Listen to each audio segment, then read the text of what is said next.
Hello everyone. आज हम जानेंगे पेपर टू एजुकेशन के 4P मॉडल के बारे में, जो कि लास्ट ईयर में क्वेश्चन पूछा गया था 2023 में।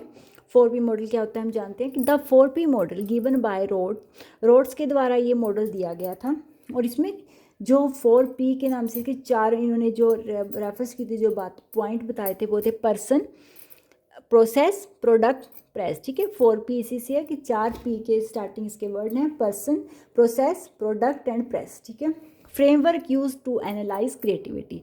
किस चीज़ के लिए इसने ये वर्ड को यूज़ किया था, ये शब्दों को, क्रिएटिविटी को एनालाइज करने के लिए कि जो बच्चा है, जो स्टूडेंट है, या उसके अंदर कितनी क्रिएटिविटी है, उसको एनालाइज करने के लिए इसने चार बातों से उसको मेज़र किया था। जैसे फर्स्ट जो पीपल या पर्सन कुछ भी कह सकते हैं, तो उसमें इन्होंने जो बात की थी कैरेक्टरिस्टिक्स ऑफ पीपल। इसमें आएगा जो भी बच्चे के, स्टूडेंट के या पीपल के जो भी कैरेक्टरिस्टिक्स हैं उसके कि क्या कैरेक्टर हैं।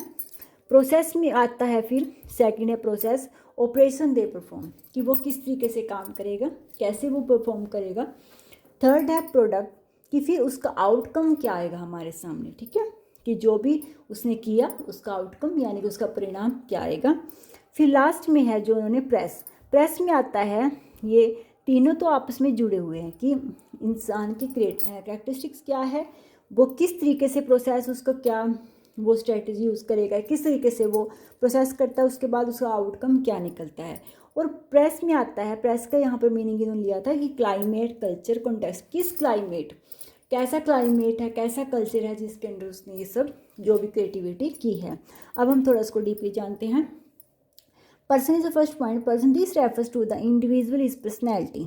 ठीक है, पहली तो क्या है, ये एक व्यक्ति की पर्सनैलिटी को उजागर करता है कि उसकी पर्सनैलिटी क्या है, ट्रेड्स क्या हैं, इंटेलिजेंस क्या है उसकी, एंड अदर। ठीक है, जो भी उसके अंदर पर्सनैलिटी के गुण होते हैं, जो भी हम कैरेक्टरिस्टिक्स के गुण मानते हैं कि उसमें ट्रेड्स क्या है, उसकी इंटेलिजेंस क्या है। ठीक है, personal factor that influence their creativity है।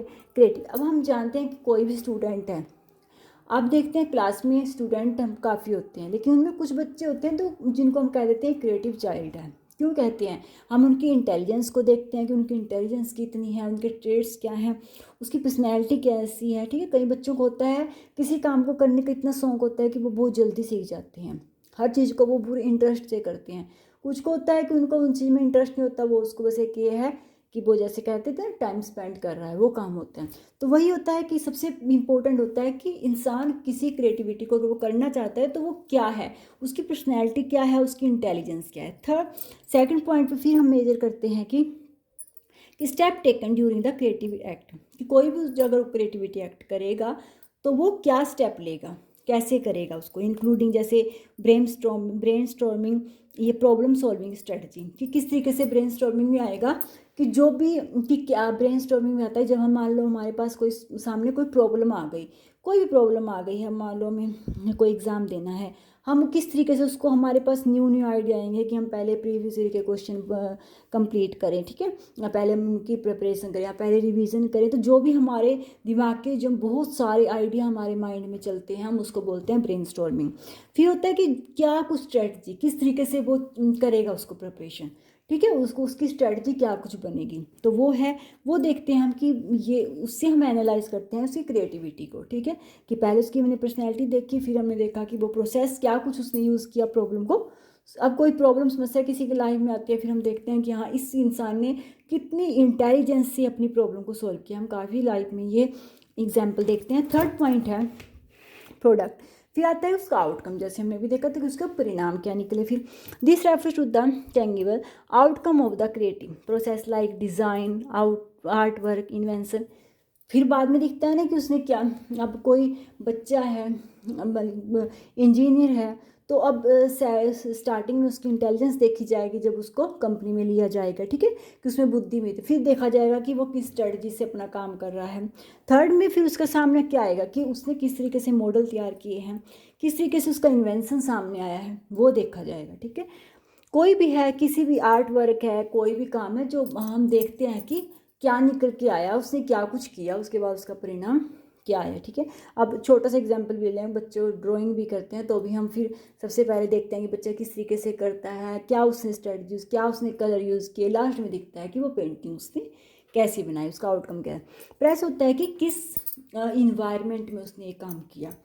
This represent the external environment and situation. External environment यानी कि जिस वातावरण में हम रह रहे हैं, ठीक है, उसका तो इम्पैक्ट देखो, इन्वायरमेंट और सिचुएशन का इम्पैक्ट इंसान पर हमेशा पड़ता है।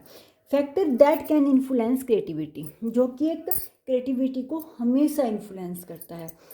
Such as social norms, culture, context, available resource, कुछ भी जो रिसोर्स भी उसको उसी के अकॉर्डिंग अवेलेबल होंगे, ठीक है। तो कई बार इंसान देखो, कई बार उसका इन्वायरमेंट हम कह देते हैं कि कई बार ऐसा होता है कोई टीचर है तो उसका आगे बच्चा भी टीचर बन जाता है। कई बार हम देखते हैं कि कोई डॉक्टर है, घर में किसी के मम्मी पापा पेरेंट्स दोनों डॉक्टर हैं मान लो, आगे कई बार ऐसा होता है कि बच्चा भी डॉक्टर बने। क्यों? क्योंकि वो उस इन्वायरमेंट में पलता है, उसको काफ़ी चीज़ें वो ऐसे ही, उसका इंटरेस्ट भी कई बार उसी लाइन में चला जाता है और कई बार नहीं भी जाता। लेकिन एक इन्वायरमेंट का हम काफ़ी हद तक सोच लेते हैं कि अगर फैमिली में पीछे मेंबर पढ़े लिखे हैं या अच्छी फैमिली है, अच्छी इंटेलिजेंस फैमिली में है, तो आगे बच्चे भी अच्छी लाइन पे चलते हैं, एक थिंकिंग है। तो कई बार ये सच भी होता है, नहीं भी होता है। तो ये है कि एक इन्वायरमेंट कैसा है, किस इन्वायरमेंट में हम रह रहे हैं, क्या कुछ। विच of the following is not, ये अब ये क्वेश्चन 2023 में पूछा गया था, इसलिए मैंने थोड़ा 4P मॉडल के बारे में थोड़ा ये बता भी दिया। Which of the following is not as the aspect of 4P model of creativity given by Rhodes. Rhodes के बाद जो इसमें कौन सा नहीं है, पर्सन है अभी हमने पढ़ा, पियर्स नहीं है ओबियसली, प्रोसेस, प्रेस, ठीक है, हो गया ना। तो फिर ये हमारे ये क्वेश्चन था। आई होप कि आपको मेरे नोट्स अच्छे लगे हों। अगर अच्छे लगे प्लीज़ मुझे कमेंट किया करो, लाइक किया करो।